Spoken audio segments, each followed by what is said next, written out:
ایک کافر نے ایک بزرگ سے کہا، اگر تم میرے 3 سوالوں کا جواب دے دو تو میں مسلمان ہو جاؤں گا۔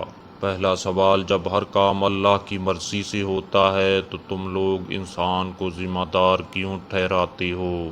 دوسرا سوال، جب شیطان آگ کا بنا ہوا ہے تو پھر اس پر آگ کیسے اثر کرے گی؟ سوال نمبر 3، جب تمہیں اللہ تعالیٰ نظر نہیں آتا تو اسے کیوں مانتے ہو؟ بزرگ نے اس کے جواب میں پاس پڑا مٹی کا ڈیلا اٹھا کر اس کو مارا۔ اس کو بہت غصہ آیا اور اس نے قاضی کی عدالت میں بزرگ کے خلاف مقدمہ دائر کر دیا۔ قاضی نے بزرگ کو بلایا اور ان سے پوچھا کہ تم نے کافر کے سوالوں کے جواب میں اسے مٹی کا ڈیلا کیوں مارا؟ بزرگ نے کہا، یہ اس کے 3 سوالوں کا جواب ہے۔ قاضی نے کہا، وہ کیسے؟